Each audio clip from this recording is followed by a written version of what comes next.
آئیے پہلے سن لیتے ہیں پروفیسر طاہر القادری صاحب کا سفید جھوٹ، پھر اس پر گفتگو کریں گے۔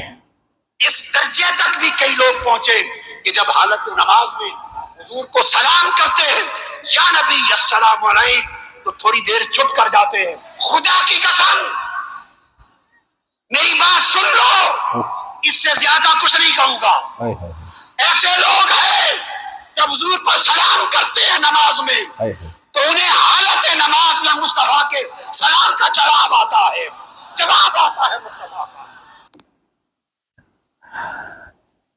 قسم کھاتے ہیں کہ ایسے لوگ ہیں جب نماز میں السلام علیکہ ایھا النبی پڑھ لیتے ہیں تو خاموشی اختیار کرنے کے دوران ہی انہیں حضور پاک صلی اللہ علیہ وسلم کی جانب سے سلام کا جواب آ جاتا ہے۔ کون ہیں یہ نہیں بتاتے۔ کیوں؟ اس لیے کہ انہوں نے اشارتاً اتنے بڑے مجمع سے یہی کہا کہ وہ ہستی صرف میں ہی ہوں۔ یہ نہیں کہا کہ مجھے سلام کا جواب آتا ہے، لیکن یہ باور کروایا کہ وہ کوئی اور نہیں، صرف میں ہوں۔ تو میں حیران ہوں ایسے لوگوں پر کہ اتنے بڑے مجمع میں اس طرح کا جھوٹ بول لیتے ہیں اور کوئی حیا، کوئی شرم نہیں آتی، کوئی ڈر نہیں ہے اللہ کی طرف سے۔ اور مجمع بھی اسی طرح حیوانوں کا مجمع ہے، بیوقوفوں کا اور احمقوں کا اور بے عقلوں کا مجمع ہے کہ وہ سبحان اللہ کہہ لیتے ہیں۔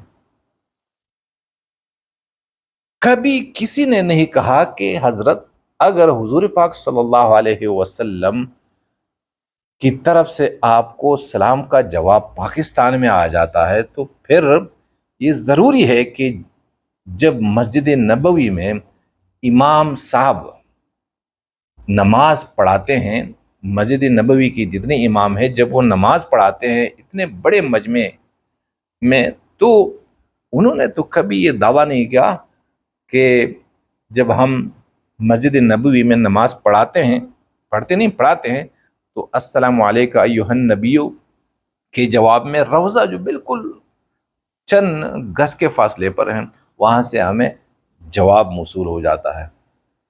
کبھی انہوں نے دعویٰ نہیں کیا۔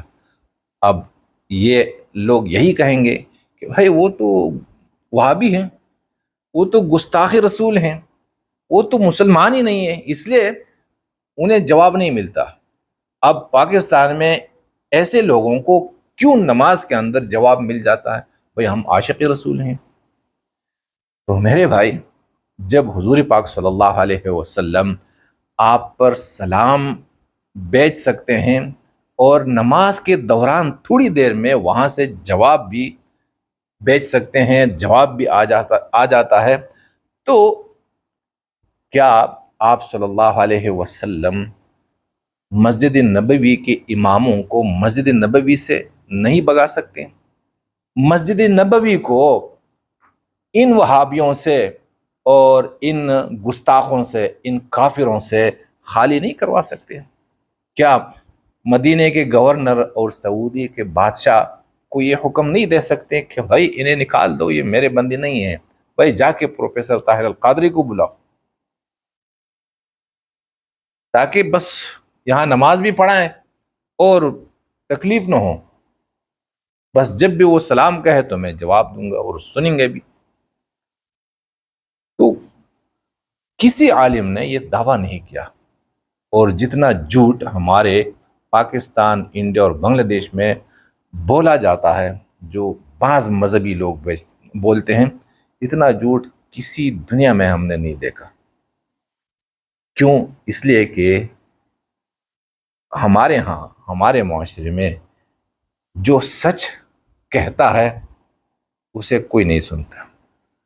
جو سچ کا ساتھی ہو، جو حق کا ساتھی ہو، تو اس کا کوئی بھی ساتھ نہیں دیتا، اسے کوئی بزرگ نہیں مانتا، اسے کوئی مسلمان ہی نہیں مانتا۔ لیکن جتنا بڑا کذاب ہو، جتنا بڑا جھوٹا ہو، تو اتنا وہ بڑا مذہبی لیڈر ہوگا، اتنا بڑا پیر ہوگا، اتنا بڑا بزرگ ہوگا۔ یہ ہمارا اختلاف ہے ان سے کہ آپ کو جب سلام کا جواب حضور پاک صلی اللہ علیہ وسلم کی طرف سے آتا ہے تو کیا آپ کو کبھی یہ نہیں کہا کہ بھائی اتنی دولت جو تم نے جمع کی ہے اسے اللہ کے راستے میں خرچ بھی کرو نا، غریبوں پر خرچ کرو؟ کسی پیر نے اور کسی مولوی نے یہ نہیں کہا کہ مجھے حضور پاک صلی اللہ علیہ وسلم خواب میں آئے یا ویسے ملاقات ہوئی اور مجھے کہا کہ بھائی جو تم نے اتنی دولت جمع اکٹھی کی ہے، جو اتنا مال جمع کیا ہے، یہ تو جہنم کے انگارے ہیں، بھائی خرچ کر لو۔ کہاں پر؟ غریبوں میں، یتیموں میں، بیواؤں میں، مسافروں میں، محتاجوں میں۔ کوئی ایسا پیر نہیں ملے گا، کوئی ایسا مولوی نہیں ملے گا، لیکن جب بھی ہم سنتے ہیں تو خواب میں زیارت ہوئی، کیا کہا، یہ کہا، وہ کہا۔